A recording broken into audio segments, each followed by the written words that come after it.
Welcome back, fam, to Nia Ita Book Reviews. This is our second installment in the Behind the Book series, and today I have the honor, the pleasure of sitting down with author, teacher, mother, just everything, wife, Cinelle Barnes, author of Monsoon Mansion.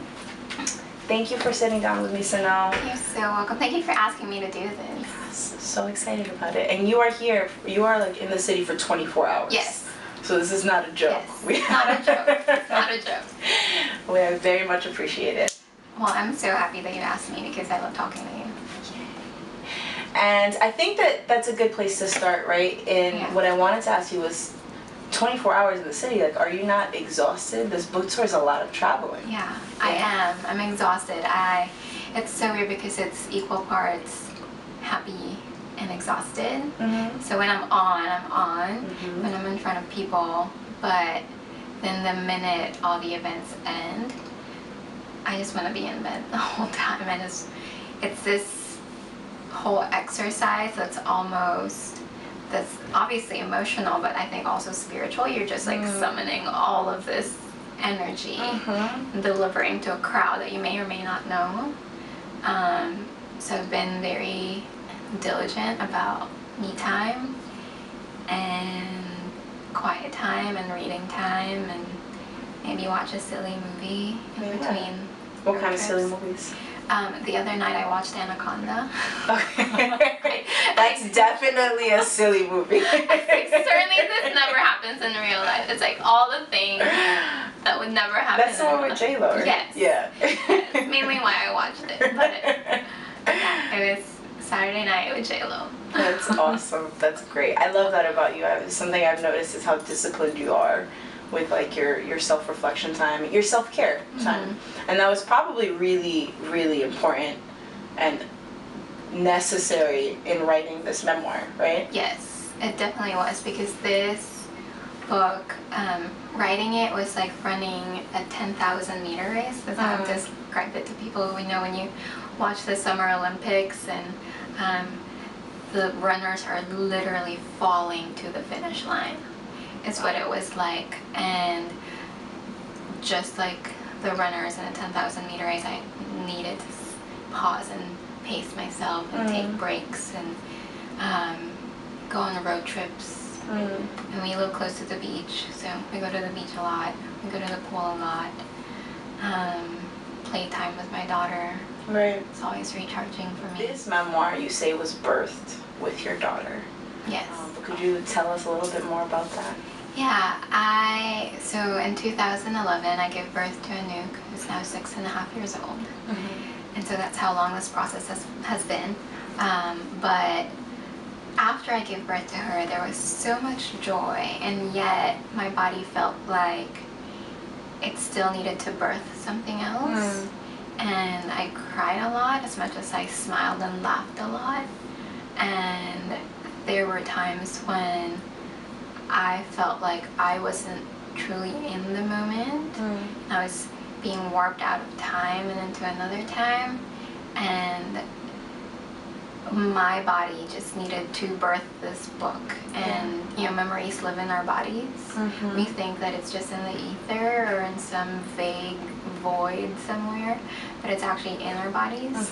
And I remember when I started writing, I started having back pains and hip pains and just pains everywhere, like my body was releasing and detaching from something. And so every day I would write while I nursed the baby on these index cards and put them on the armrest of the chair. I would nurse and write, and that was our routine. And I had a slow feeder, so it was 40 minutes each time of sitting down and then switching and writing, and at least 6 times a day. You know, so talk about discipline. It was required discipline. Yeah. So you end up with like what? How many shoe boxes? 3. 3 shoe boxes of index cards. Very unique writing process. So what do you do now? You have 3 boxes of index cards. Do you like try and put them together on a poster board? Like what did you do with them? My husband Steven and I had a whole Saturday to ourselves, and I thought, let's just lay them all out. And we live in a 1,200 square foot condo, and I remember we had taken up the entire floor space, and we had to start taping it up to the wall. And I was standing on the bed, yelling at Steven, saying, "Oh, card number 30 is actually 52," and so he would switch them, or move them around, or tape them up to the wall. So.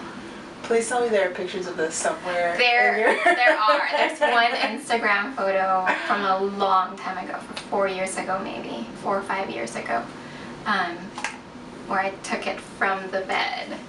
And Steven he looks like he's playing Twister. His one foot is here, and then there's a card here, and I'm telling him to reach over backwards and switch them. He looks like he's playing Twister, but I got a shot of it. Yeah. That is amazing. Yeah. And then, he served like scaffolding for the book. Yeah. So who do you write for? I write for maybe 4 or 5 people. Okay. Myself as a little girl, and then myself now, because I'm trying to understand things, and writing helps me understand. I don't write because I know, I write because I want to know. I write for my daughter, so these are all going to be handed down to her. Right. I think without me intentionally making it about or for my parents, I think I do write for them somehow. Maybe subconsciously. Right. And I do always write for that person, whoever they are, who needs to be reminded of hope, to be reminded of magic in times of tribulation, because books were that for me. I remember just flipping through The Giver and A Wrinkle in Time and Catcher in the Rye and all these wonderful books when I was little, and those gave me hope.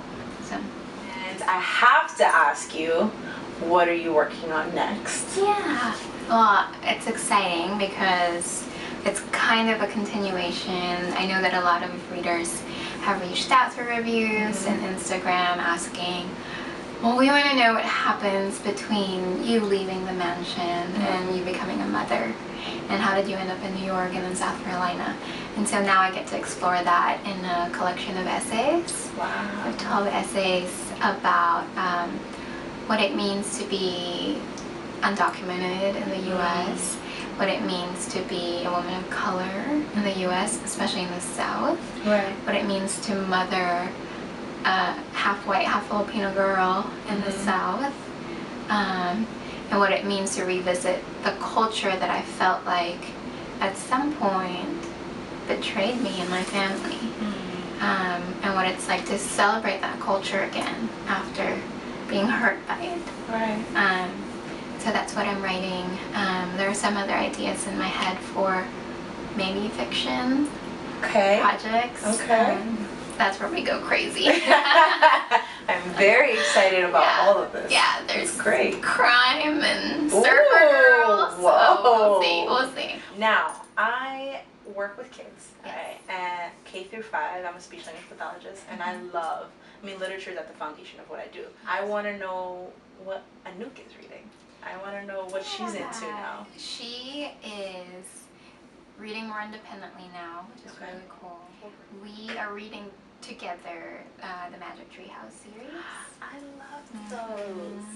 And it's really exciting for her. What's really interesting is, probably as a speech pathologist, what I'm learning is that she focuses better when she's moving.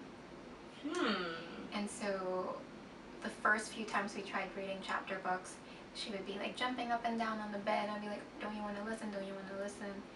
And I thought, maybe she is listening. Let me quiz her. So I started asking her very specific questions. One of them was, okay, if you were listening, what's a new vocabulary word you picked up? And she was like, precipice. And I was just like, oh, she was You are listening. You are listening. And she said, yeah, I just need to jump because I'm so sweet. But and they have so much energy. This is one of the first things, like, I think as an educator you have to be really mindful of, is like, we think there's only one way to listen. And especially at that age, like, you just gotta let them move the way they need to move, with the fidgeting and everything sensorial, and she just needed to act out what the characters were doing and fall off the precipice. She was falling off the bed fantastic. Because that was her new You might word. have an actress on your hands. I don't know, actress or a dancer. That, but also a little writer, because she had her own. She's feeling. She has her own poetry notebook that's on her desk, and she's constantly writing in it, unprompted by me. That is awesome. Yeah, that's awesome. Sweet. Okay, last thing. Yes. So, on my YouTube channel, and like a thing that we found in our marriage, my husband and I, was this mantra we would tell each other as we go through difficult times, and it's just kind of like push through, right? And it's just become a thing that it's not like, I'll call him and I'm having a bad day, and we had to like have the conversation first, the founding conversation, because it's not like, no matter what, he acknowledges that what I'm going through is difficult, but then he's like, we have to move forward, and so what are you going to push through? And pushing through could mean sitting at home and not doing anything. Pushing through, look, it's not always active. Yeah. Right. So my question to you is, what did you have to push through to get this novel published? So many things outside of PTSD and postpartum depression. When that was over, it got more real in the publishing side of things, and once I got the manuscript down, we had to submit it. And I remember one of the things I needed to push through was the way it was being received by certain editors. So these were editors that had courted the book for like a year and a half. They would get a little bit at a time, and they kept saying, we want it, we want it, we want it. And then in the end, there were comments that I was just like, wow, only a writer of color would get this kind of comment. One of them was, I love this so much, but we already have something like it. And if you've read Monsoon Mansion, you know that the chances of someone having lived my life. I want receipts. You have to send me what is this something like this. I was like, someone who has lived this life is probably someone I'm related to. Right. No one's told me they're writing their own book. But then I thought about it more. I talked to an agent a little bit about it more. And it turned out that was just code for either we already have another woman of color, or we have another memoir set in Southeast Asia or Asia, or just, another book written by someone who may talk like you or look like you or whatnot, even though the stories are not the same, even though the intention behind the books aren't the same. Right. Because it turns out there's only room for one. Right. So I had to push through that and really push through the process of finding an editor who would fight for me. And it ended up being another woman of color. Okay. What are you pushing through currently in your career? I am pushing through every stop of the book tour and trying to rest when I can, because it is exhausting traveling from one place to the other, and I miss my bed. But I am pushing through the fact that I'm able to give to an audience what they came there for. I'm pushing through the diligence it requires to rest and to not overexert. Right. And pushing through also being away from family, which is hard. Yeah, for a little girl, but that is hard. But you're setting such a great example of what it looks like to chase your dreams. Yes. And she knows Mama's always with her. Yeah. Well, thank you so much this was again. So fun. I'm so grateful. If you have not, go out and purchase your copy of Monsoon Mansion. Depending on when you're watching this, there might be a giveaway going on, so check out the Instagram because that will be happening soon. And we'll see you next time.